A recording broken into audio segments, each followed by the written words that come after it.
ভালো সময় আসার আগে যে 7টি স্বপ্ন মানুষকে বারবার দেখানো হয়, আল্লামা ইবনে শিরিন রহমাতুল্লাহ আলাইহি বলেছেন, কোন মানুষের যখন ভালো সুসংবাদ আসে তখন বিভিন্নভাবে ইঙ্গিত প্রদান করা হয়।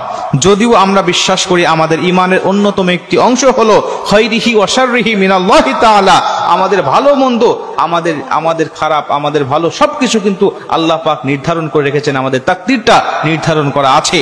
কিন্তু এই তাকদীরটা আসার আগে মানুষগুলোকে, মুমিনকে বিভিন্নভাবে ইঙ্গিত প্রদান করা হয়।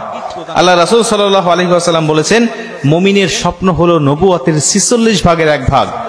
নবুয়তের 46 ভাগের 1 ভাগ হলো মুমিনদের স্বপ্ন। অতএব এই স্বপ্নগুলো কোনো সময় অবশ্যই স্বপ্ন সত্য হয়, কোনো সময় মানুষ এমনি দেখে, আবার কোনো সময় এই স্বপ্নগুলো শয়তান দেখায়।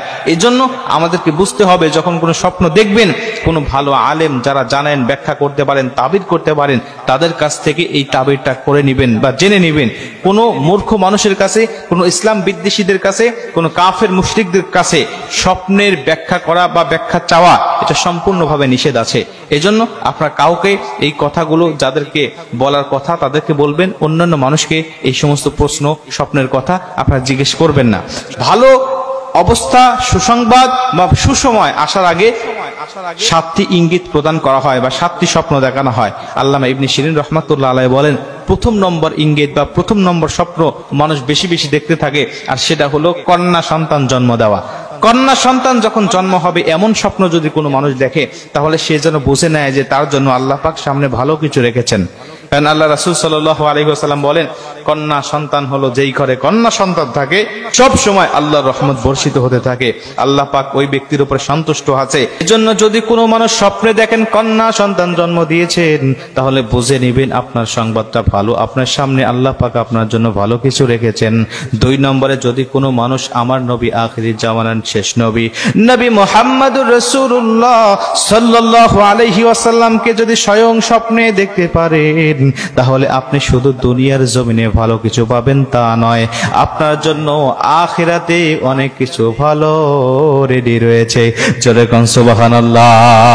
আল্লাহ রাসূল বলেছেন, যেই ব্যক্তি আমাকে স্বপ্ন দেখবে, ও যেন বাস্তবেই আমাকে দেখলো, কারণ শয়তান আমার রূপ ধারণ করতে পারে না। এজন্য আল্লাহ রাসূলকে স্বপ্ন দেখলে তার জন্য ভালো কিছু অপেক্ষা করছে। আল্লামা ইবনে শিরিন রহমাতুল্লাহ আলাইহি বলেন, 3 নম্বরে আল্লাহ রাসূল বলেন, কোন আলেমকে যদি কোনো মানুষ হাসি খুশি অবস্থায় স্বপ্ন দেখে, কোন আলেমকে যদি হাসি খুশি অবস্থায় দেখে, তাহলে সেটাও তার জন্য পজিটিভ অর্থ বহন করবে।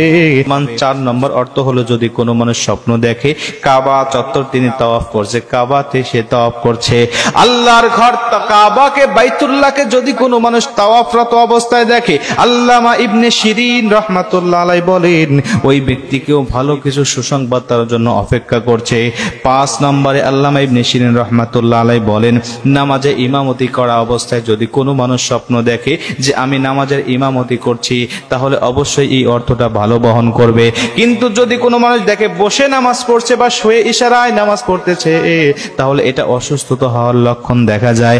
মুসলমান কিন্তু যদি স্বাভাবিকভাবে নামাজ পড়তে দেখেন বা নামাজের ইমামতি করতে দেখেন, তাহলে আপনার জন্য এই অর্থটাও সুসংবাদ বয়ে নিয়ে আসবে। জোরে কোন